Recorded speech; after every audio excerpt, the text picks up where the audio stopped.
Good morning, everyone, and welcome to another episode of From the Ground Up, real-time issues with real-time solutions for MWBEs and small businesses, brought to you by Queen Strategy Partners.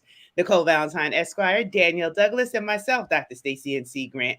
We're so thrilled that you keep tuning in the first and the third Tuesday in season 2 of our show, and we look forward to hearing more feedback on these incredible guests, all the content, information that we're sharing so everyone can win. Can we say cha-ching ching? It is not time Cha-ching, to hide ching. under a bushel. We have money to make because if you're in business, the primary purpose of business is making money. So we're so grateful that we're able to bring you this series. And I'm going to let my co host tell you a little bit more about it. She's amazing. She's wonderful. She's dynamic. She's my sister from another mister, the one and only Danielle Douglas. Over to you, Danielle.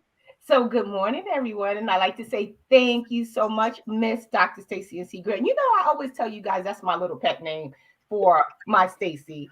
So, with that said, we are so excited because when I tell you we have two dynamic women with us this morning, you don't want to miss it. You want to have your seatbelt on because we're going to be on and popping and moving fast. We're going to give you so much information because these are the ladies who got the information on how you could have more money in your pocket. So stay tuned. Stay with us. And with that said, I would like to introduce, I'm going to let them introduce themselves because I want to give them their just due.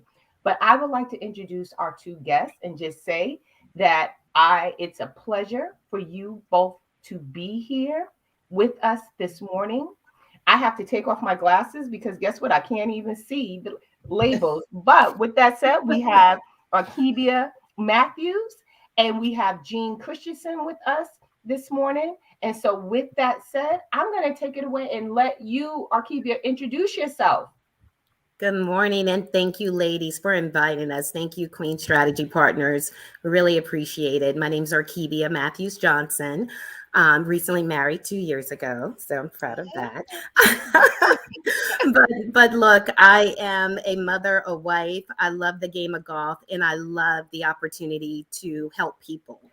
I've been working in the diversity, equity, and inclusion space for the past 20 years, 6 of those years with AECOM Hunt, and prior to that in public service. And so I'm extremely excited to be working on the JFK terminal, really identifying opportunities to connect not only with minority and women-owned businesses, but with the local community to get this done. And I'll turn it over to my partner, collaborator, amazing, just amazing person that I'm so blessed to have known in this journey to getting this done, Miss Jean Christensen. Well, thank you so much, Arkebia.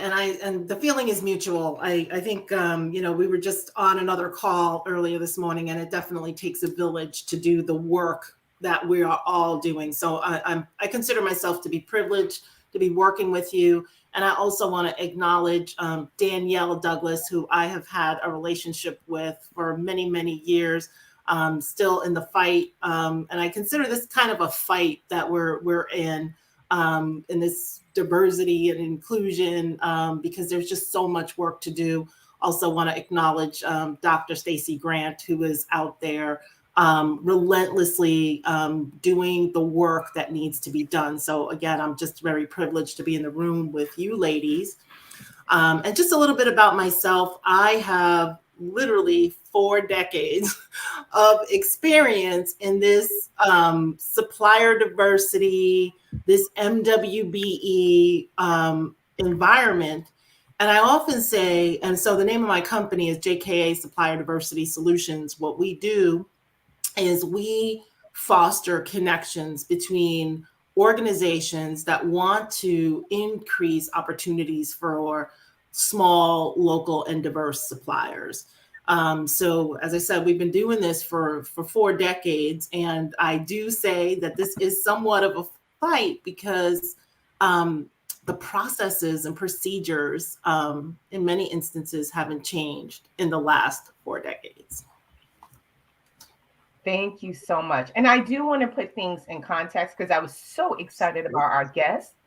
that I did not say that these two ladies are working on the $13 billion JFK redevelopment project. I mean, I was so excited. How could I miss that and tell you guys? So when we talk about opportunities, it's in relation to the $13 billion JFK redevelopment project. So with that said, I'm going to take it over or give it back to my co-host, Miss Dr. Stacy NC Grant. Oh, I think. Okay. Thank you, Danielle. Thank you so much. Yes. Yes. Yes, indeed. Yes, it's one of those mornings. I don't think Mercury is in retrograde, but we are here with an exciting opportunity. Well, we did just have a solar eclipse. Oh my goodness gracious! So that could be having an impact. Oh, that's what it is. Okay, it could be the solar eclipse, but it could be the solar eclipse. Keep it moving. This is so. This is part 4 of our whole series around opportunities for JFK. So with our 2 special guests, we're going to look at what we have available with JMP, which is the partnership that they represent. So let's get into what is happening. JFK.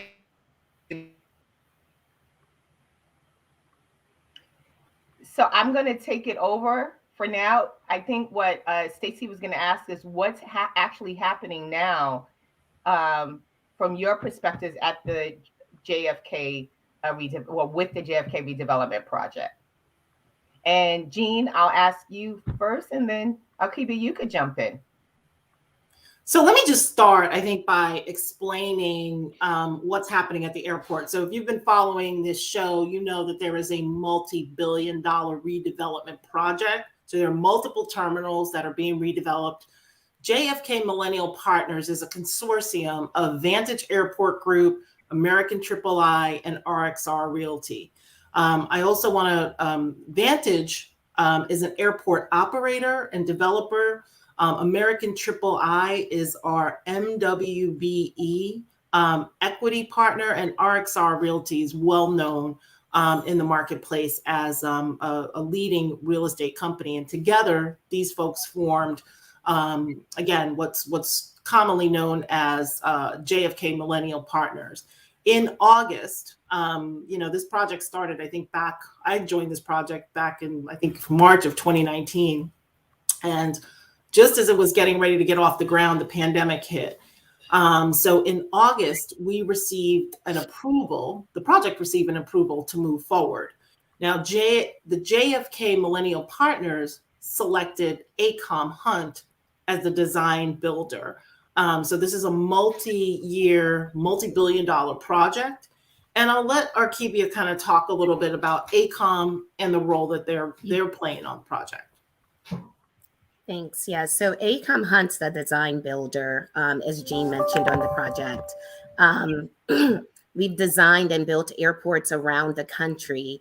And regardless of all of the spaces where we've done this work, it's not a one-size-fit-all process in that space. And so it's really important that we work to understand community needs, where the barriers of participation are, and really the interest to get involved. And so that's been the way since I've been working with AECOM Hunt, that we recently did a build in New Orleans, Louisiana, and it was out of the ground, so ground up. And so it was really important that we worked not only with the agency, but also with the community to understand how we're going to meet those really aggressive MW and DBE goals that were on the project. And so AECOM Hunt has offices around the country, and really excited to be a part of the JFK project T6 terminal and working with the JMP partners. Thank you. So can I ask this, and then Stacy, by all means, please jump back in. How do you two work together to meet that objective in regards to identifying and connecting NWBEs, particularly local NWBEs, to these contract opportunities that are available? Can I say something right here? So I'm glad you asked that question. So in full transparency, I'm not from New York, not from the New York area. And you asked how we work together. I think it was important for Jean and myself to really get to know each other first, right? To be aligned with understanding the importance of this work and that we were allies and understood how to get this done. And that started with, there's a difference in time. I've been flying back and forth to New York, but Central Eastern time, but for the past 3 months, maybe, I've been waking up at 7:30 a.m., jumping on a call daily, not only with Jean, but with our partners with American Triple I to make sure that we're intentional about, our efforts in this work. So, I mean, one of the first steps was, making sure that we knew each other and we were aligned with what those needs are. And so that's one of the first steps on how we work with each other to get this done. And, it's growing, and, the foundation was made in that space. And from there, we've been charting a path.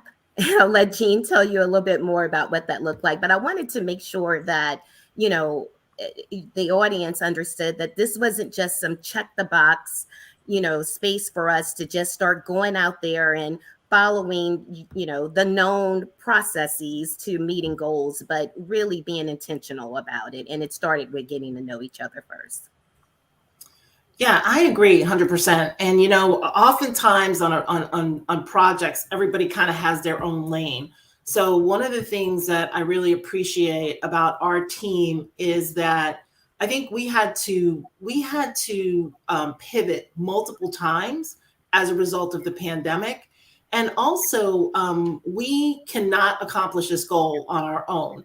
So in terms of how we're connecting with local and how we're working together, as Archivia said, we have a daily interaction between myself, her, and our partner at American Triple I. And that's in addition to other work streams that we're involved in, which is really focused on how do we connect with local.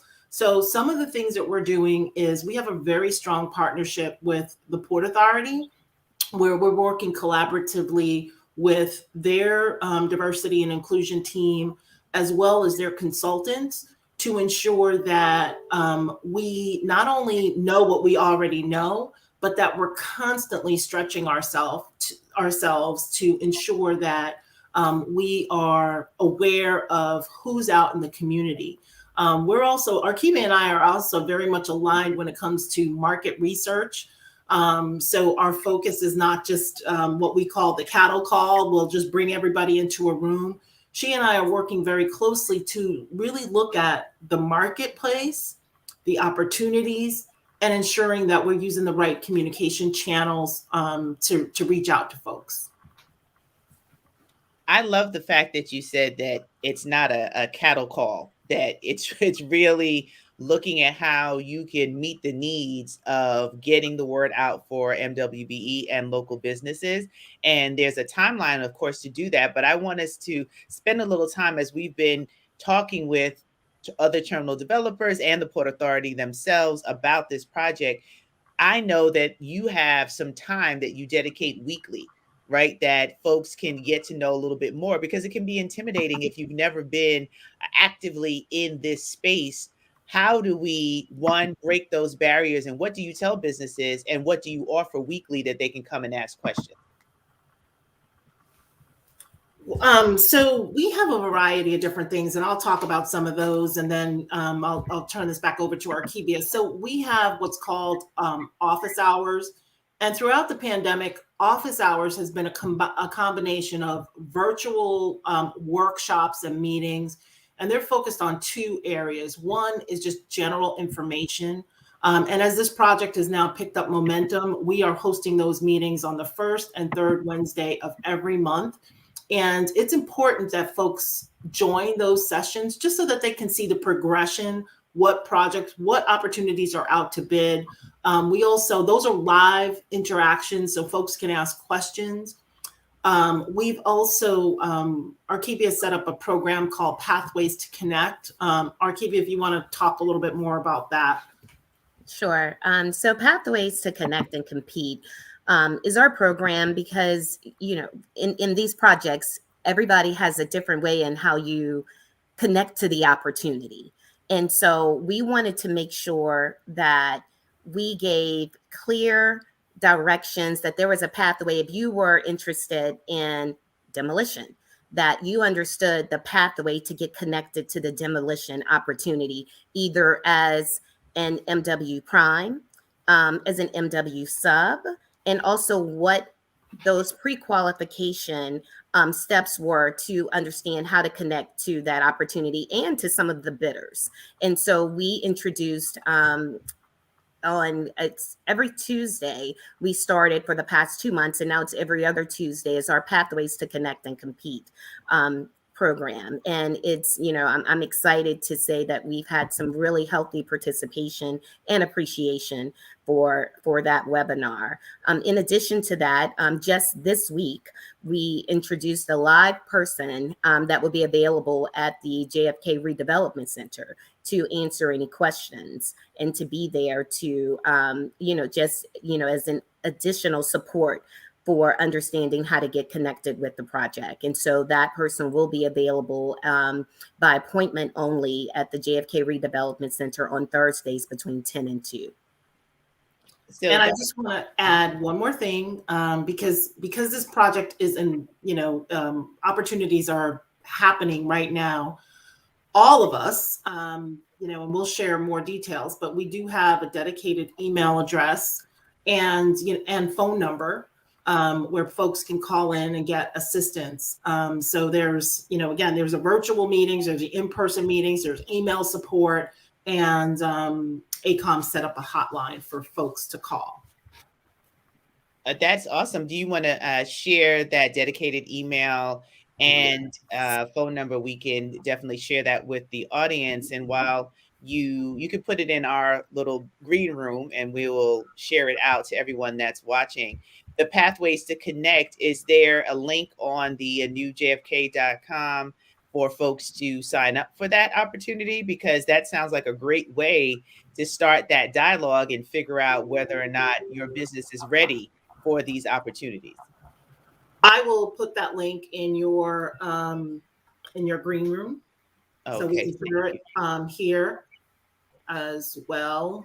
And so the email address is info@jfkt6.com. And that connects to our entire team. We're working collaboratively. So if folks have questions about, you know, are they registered? You know, that's the type of questions we're getting now. How do I register? How do I connect? You can email us. We're responding, you know, right away. And the phone number is 463-203-4790. So let me just double check. info@jfk6.com. T6. T6 and 463-203-4790. That's correct. Okay.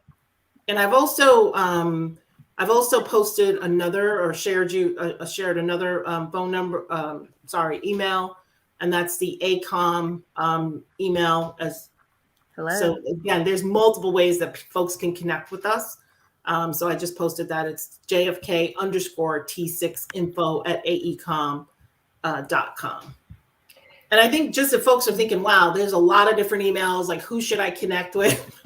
You know, what's the best way to connect? I would say that if you're interested in construction and construction trade packages, I would recommend using that JFK_T6 info@aecom.com.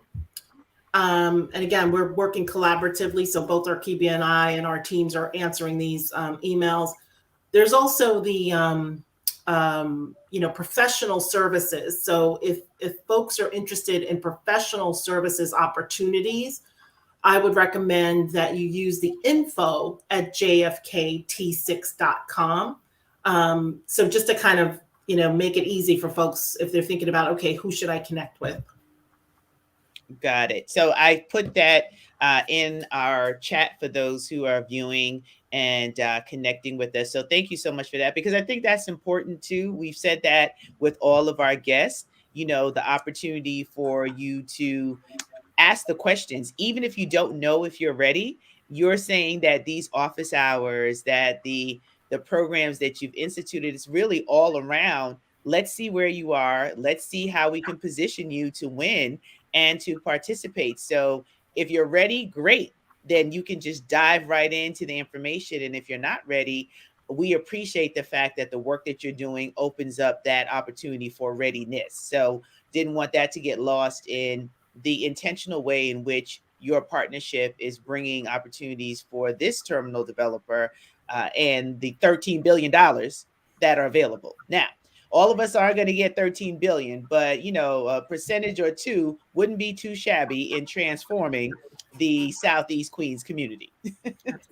And Stacey, I just want to jump in because as we talk about contract readiness, I would ask that what would you think? I've been asking this of all our guests that have been on in prior shows, because I do think it's very important, even though you are both willing to walk business owners through that process. I think it's even better. And Jean, I know you could appreciate this because we talk about this all the time, right? Being Yes. prepared for opportunities and what that looks like. And so, ideally, what should business owners have ready when they sit down with someone from your organizations to have one-on-ones or to speak to someone? What should they start, putting together? Maybe a capability statement, maybe whatever that is. What do you think they should start getting ready as a foundation to begin to engage and have a productive conversation? That's a great question. So I want to preface this by saying that I don't think there's a one size fits all answer for this, because of the different paths that someone could potentially take at the airport. So you could be interested in professional services, design and construction work. There's also concessions, and there's airport operations. Mm-hmm. So just at a general high level, I think it's important for folks to start at the website. And I also think attending these events are important because you will get that general information. So when I talk about general information, it starts with, well, what do the opportunities look like? Is it a good fit for my business? Because you want to be intentional about how you spend your time. And although, having these one-on-ones are great, we're all small businesses. I'm a small business. So I want to spend my time focusing on clients that I have an opportunity to close a deal with. So I really think that's the first thing. Folks should look at the website. They should look at the opportunity, attend the events, and just start thinking strategically, is this project a good fit for me? In terms of things that one should be prepared with, when I think of public work or working on large infrastructure projects, I remind my clients that this is a competitive process. So again, there's different paths depending on which aspect of the project you would be interested in and how you want to engage. So there's an opportunity, for example, you can engage as what's called a prime contractor with AECOM, or you might be interested in engaging as a subcontractor. So again, my start for something like this is it's about the business owner looking at the project, making some strategic decisions. And then I think it's okay for them to come to us with questions to say, hey, can you tell me more about this project? As you start moving further, for example, if you're interested in a project, you make the decision like, oh, I see there's a package for demolition. Then there are specific items and things that you're going to need in order to pre-qualify if you're looking as a prime contractor. And I'll let Archivia talk a little bit more about the construction side. I'll come back to financial services and others. Yeah, I want to add, one of my immediate gut answer was knowing what you want, right? We find often that we're so anxious. I find so many small businesses are so anxious to get involved that they could do anything. Just give me an opportunity, give me and so and I'm like, no, but there's what package are you specifically interested in? Help me understand what that is, so I can help you understand how what your pathway is, who to connect you with. And so really understanding what you want, in our bidding platform, which is Building Connected, you get invited to bid. And so it's not a platform that is, there's just, you could see every opportunity out there. It's a platform that when you register, and if your scope of work is, I'm going to use demolition again, then be specific about that. Put demolition in. So when that demo package goes out, we're sending it to you because you've expressed interest in demolition. But if it's demolition and catering, I mean, like, what are we doing? We're dribbling or shooting. So really be very specific about what you want, because that helps us help you to get connected to the opportunity. As Jean mentioned, if it is a more specialized scope of work, then, absolutely, as a prime, there's insurance requirements, there's bonding requirements that will be in place.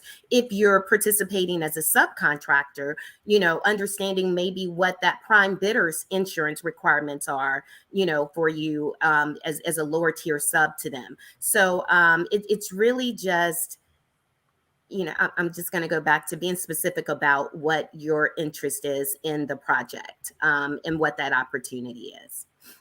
And So I just want to, I'm sorry, Stacy. I go just ahead, want to Danielle. jump in and say that the information that you both just gave sounds general, but it's specific enough, because it is critically important to understand, what you expect to get out of it. And even something as simple as understanding the bonding and insurance requirements and things like that.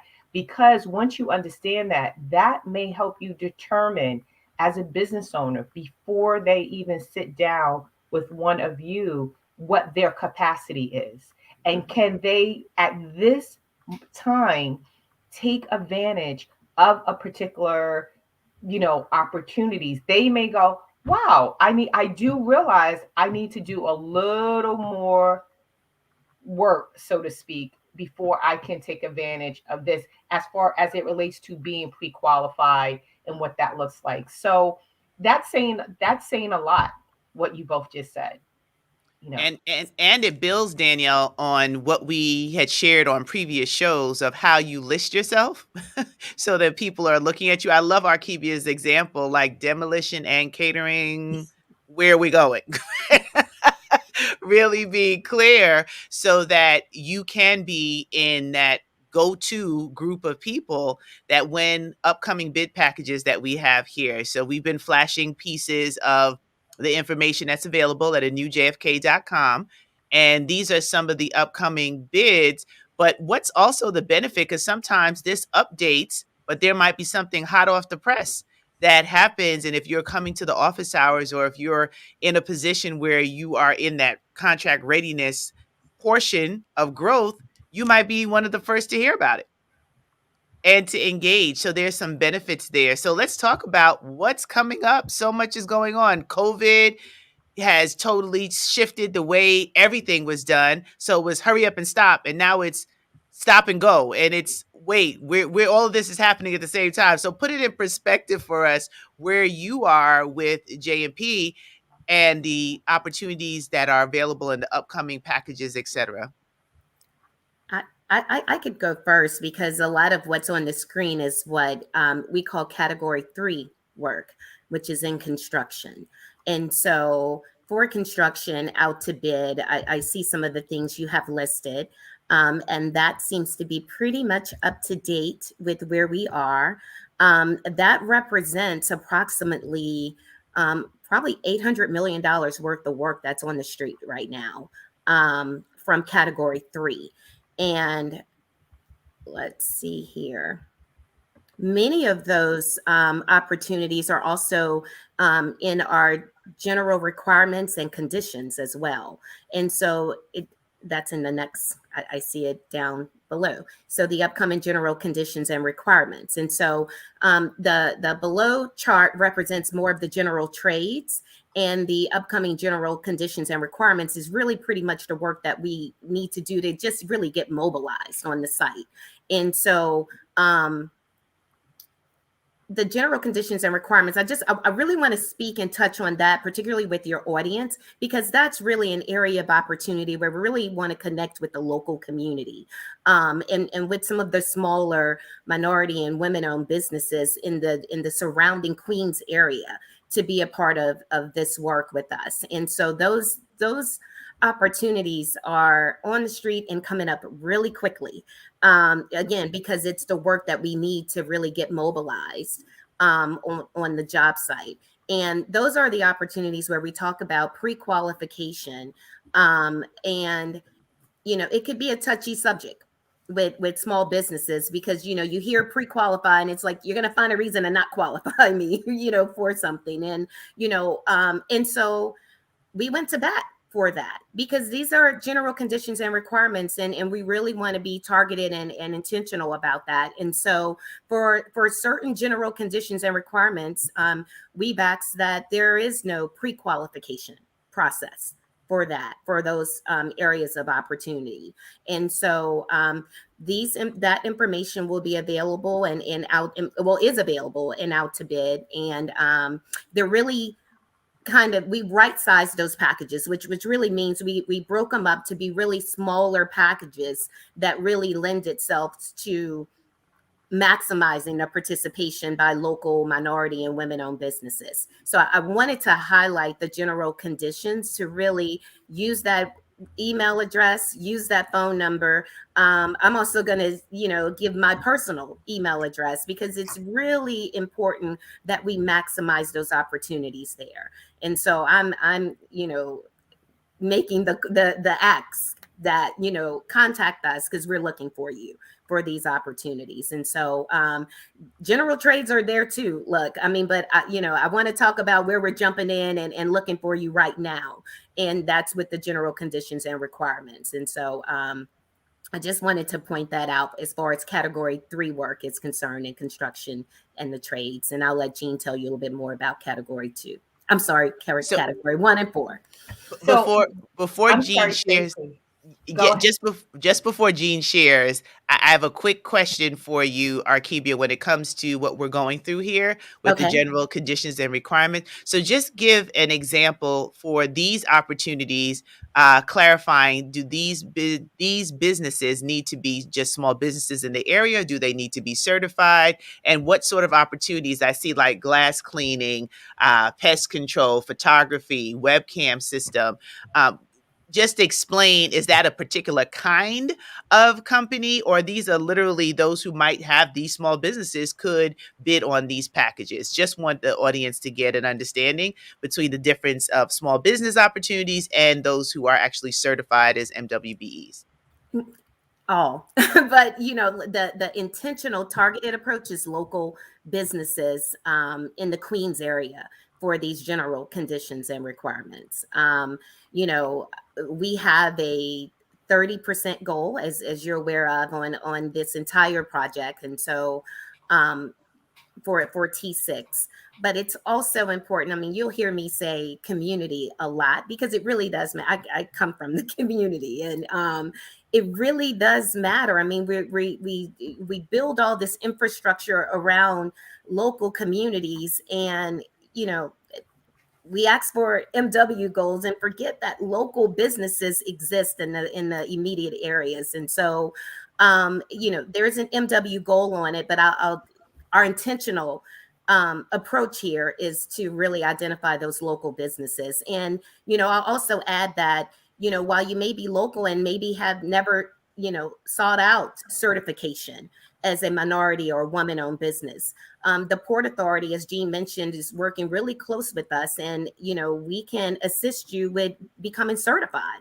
as a minority or woman-owned business with the Port Authority. And then now we, get to also count that towards, our MW goals. So there's an opportunity. They've even agreed to fast track, if your firm meets those qualifications to get you certified in their directory, in their database. And so it's important for all of the factors, but I think community is really, and local community surrounding the project is very important. But, we're meeting goals, not just for minority and women-owned participation, but also local, and the targeted approaches with the general conditions. Thank you, Dr. Grant, for that. And Stacy, I'm sorry, I didn't mean to cut you off, but I was as we jump to Jean. Jean, I wanted to make sure that as you address the last question, that we kind of take a step back, because you did want to also discuss more about the other type of opportunities outside of construction, and you were going to kind of talk about that. So if we could take a step back with the past question, and then that leads into this most recent question, that would be appreciated. Yeah, absolutely.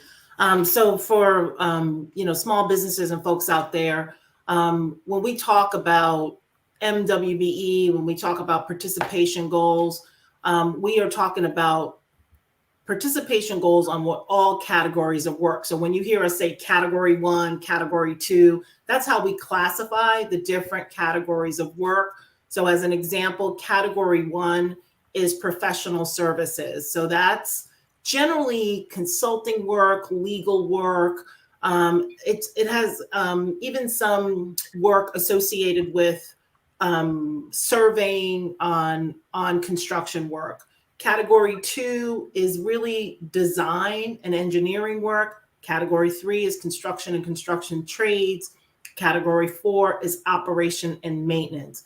And in terms of the timing, in general, right now, what you're seeing is that the good majority of opportunities are in category 3, which is the construction and the construction trades.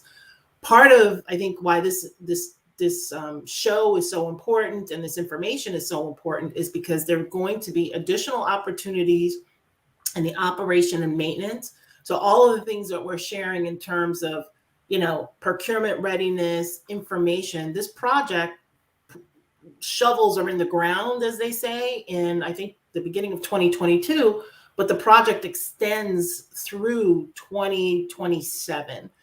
So there's lots of opportunities. So I think going back to, again, what we talked about in terms of outreach and preparedness, if you're not ready right now, that does not necessarily mean that there's no room. There's a couple of different things that you can consider. And, some of the questions that we asked, I just made a couple of notes. Number one, I think just looking at the certification to see if that's something that might be advantageous to you. Also, when you're looking at these infrastructure projects, kind of positioning yourself for success in terms of, having the resources necessary to work on projects like this, whether it be access to capital, bonding, like Dr. Grant mentioned, or other resources, equipment, just taking the time to really look at the project and see what you may need. And I also just want to encourage folks, and this is something that Danielle can also speak to, because a lot of the work that she and I do in the community is around helping folks get ready for opportunities with some of the capacity building training that's available. So I just want to encourage folks not to be shy about asking for help. And we can certainly make references to, there are a lot of organizations, the Women's Business Development Centers, the Small Business Development Center in Queens, the LaGuardia PTAC, that's Procurement Technical Assistance Centers, the Minority Business Development Agencies, and multiple others that work within the community. A Queens Chamber of Commerce. I mean, there's just a bunch that really help small businesses, number one, gain access to these projects, and number two, connect you to the resources that you need. Last, I just want to mention, for professional services, right now, we're going to be going into the marketplace looking for bond underwriting services, which is highly specialized. And in that space, we have some opportunities for legal and lender services. So if anybody's interested in learning more about professional services opportunities, please do not hesitate to reach out to me at info@jfkt6.com. Absolutely. And I just put up this additional information that we were talking about with Pathways to Connect, and you really see it laid out. I appreciate, and I'm sure Danielle does as well, just the attention to the details of all the different ways that this provides real time solutions for a lot of companies who had to pivot and shift during COVID, trying to figure out what's available, how they can participate. A project like this is not going to happen again in our lived lifetime. So we want to make sure that everyone in our community and under the sound of our voice can share this out and participate. So definitely a newjfk.com is where to go when talking about the professional services, because Danielle highlighted this on another segment. It's not just construction, because sometimes people take themselves out of thinking about it, like, oh, I'm not doing anything with the airport, I'm not in construction, I'm not doing ceilings or paintings. But there are professional services that are available for businesses to participate, because there's a lot that goes into making the airport run. For sure. And I also want to segue or build on what Stacy just said, and that is there's so many opportunities. You know, you have opportunities, Delta has opportunities, um, Terminal One has opportunity. There's so many different opportunities. How does a business owner, they can be overwhelmed. This developer is like, please pre-qualify.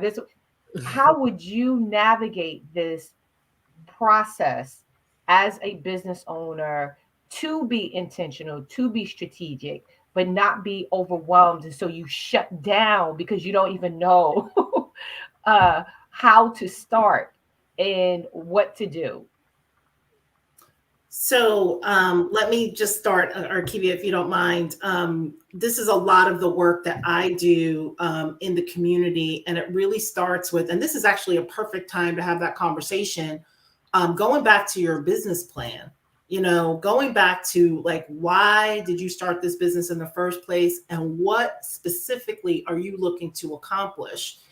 And thinking very strategically, because I like what you said, there's multiple terminal developers and there's multiple infrastructure projects going on throughout the United States.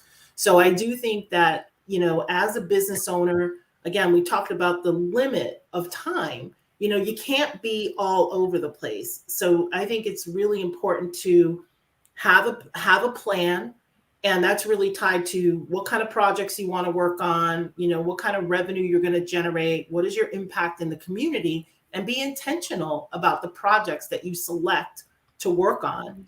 I also think that, we can't get there by ourselves. And if you look at how a project like JFK is designed, and you look at each of the different terminal developers, these are consortiums of, people putting all of their resources together to deliver these products and services. So the other thing I would say is to avoid overwhelm and to avoid, missing on opportunities, is start looking at other local businesses in your community, or even within your network, that could help you gain access to these opportunities. Just using our company as an example, like, I'm not good at back office services. We have another company that does that. And it's enabled us to grow exponentially. So again, to just not get overwhelmed, there's a finite number of companies out there. There's a finite number of opportunities. Which ones align best with your mission and your goals? That's how I think of this. Yeah, Danielle, that was a great question, and it had me doing this. Jean mentioned the support services organizations, your small business community resource partners. It's very important to just kind of understand, again, are you ready? They could have a lot of information on, understanding how to not get overwhelmed. And to Jean's point, I work for one of the largest construction firms in the country. And interesting enough, what I learned on this side, I like to say, because I came from public service, and so I get challenged sometimes in this work. But interesting enough, you talk about being overwhelmed and you see these huge numbers, right? $13 billion, and this package is $12 million or 20 million, and you automatically think you're out of it. But working for this large construction company, I've seen them go into other states and joint venture with other people, other companies. And, I really, if minority businesses could really start working together to identify some of these larger opportunities where they can compete together.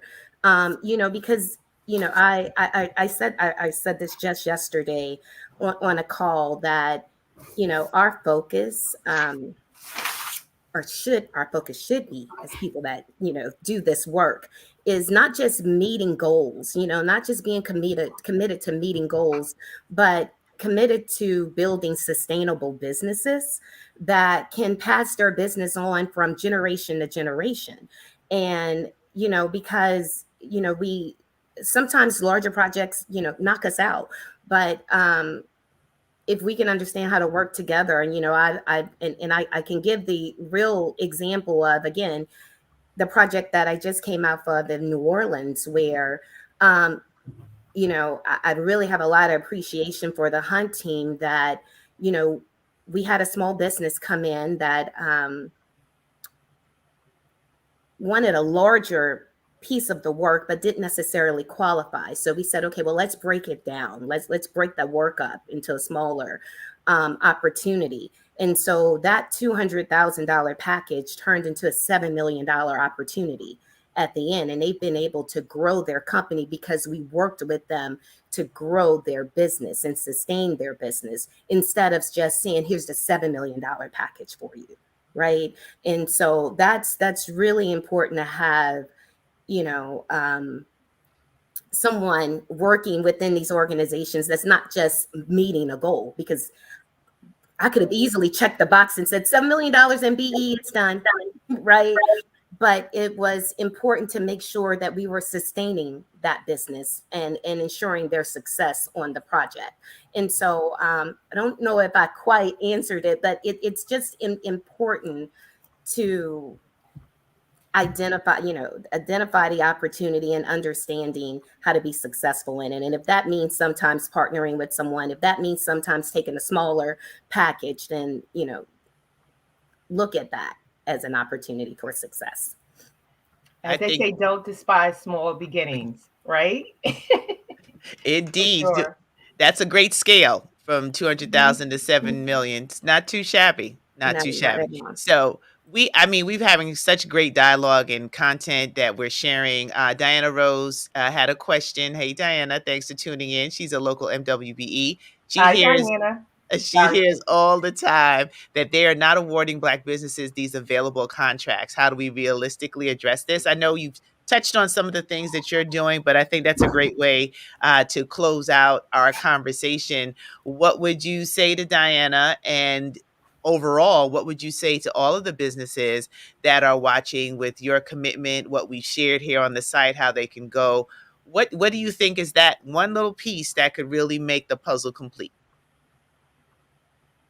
Jean, you want to start this time, or I want to just address Diana's Diane's concern about what she's saying about Black businesses. And so there are a number of disparity studies that reflect throughout the country that some of these programs have not really benefited Black-owned businesses. And so in the work that we're doing, we're always looking at the disparity within disparity. So what does that mean? it means that when we are looking at awarding packages, we're very intentional about looking at the marketplace, seeing who is there, and making sure that we're expanding those opportunities, especially in areas where firms have traditionally not had success. So I just want to encourage folks, to step forward and communicate with us if, number one, like Diane's feeling like, wait a minute, I'm left out because, of my ethnicity or my race. You're not going to find that type of situation on this project because of the fact that both Archibia, myself, and our team and the Port Authority are looking very closely at the diversity within diversity. Yeah, no, Jean, that's exactly what I was going to say. It's not just, our team, but the Port Authority is a true partner that has been really tracking the diversity within diversity, which is a thing. I mean, it's not that it's not. I mean, it's a real thing, and I'm appreciative of that. Black women participating in construction is like 0.01%, and it's really important that we are targeting audiences that really include Black businesses. And so that's some of the work that you'll start seeing Gina and I focus on with the opportunities that are available, is really outreach to these Black organizations, women organizations, Asian, all those diverse groups that again addresses the diversity within diversity. Well, I'm going to say, ladies, then we need to talk because, I started a nonprofit. It's called the Council for Black Business Enterprises. So I would love to speak to you more. We had a capacity building program for 30 construction business owners. A good amount of them were coincidentally local business enterprises right here from the community. So I would love to speak to you more about that offline and how we could really collaborate to connect these businesses specifically. That was in a cohort, but in general, as we continue to work with Black business enterprises to these, amazing opportunities that you have available. Absolutely. And Diana said thank you for your commitment to ensuring the disparities within the disparities are acknowledged and addressed. And she said she would love to connect with you all. So the contact information we had put in the chat. She's building a 6,500 square foot commercial kitchen within the JFK catchment area. So this is a great opportunity to see what is available excuse me, to support a local business like this, and the work that she is doing, which is incredible, and great supporter of our show and work together, and full transparency, one of my good girlfriends. But I'm excited that we have local businesses like this that are changing the narrative and opening up doors and opportunities that didn't exist. So this is legacy work, and we invite everyone to go to jfk.com and just click on the tab. You've heard from a lot of the terminal developers, and there's more to come because it's now picking up. Everyone is figuring out how to navigate this very interesting COVID reality that we're living in. And Danielle and I want to thank you both for taking time to be a part of our show today and to come and to share with us. So, as we wind down our show for today, I'm going to ask you for any final comments that you have, and then Danielle is going to close us out. But thank you for taking time to be a part of our discussion, and I'm excited about the work that we get to do together in the community. So we'll start with Archibia this time. I went last time first. No, it's okay. It's okay. Look, I thank you, ladies, again. As I said, I'm very grateful. Not being raised in the New York area, but from the Big Easy to the Big Apple, and so I really, really appreciate this opportunity to speak with you and be a part of your audience today. AECOM Hunt, as I said, we're excited to be a part of this project. I look forward to connecting, particularly with the Black-owned businesses, in meeting those diversity within diversity goals, the local businesses on these, smaller contract opportunities. I'm going to share my personal email from AECOM Hunt to connect with your audience on these opportunities as well. Again, I'm just going to kind of echo something Jean said in the beginning. We're not doing a cattle call. We're really thinking through the process to make sure we're being intentional about meeting these goals. And so I really encourage you to reach out to us and to be a part of that. Thank you again.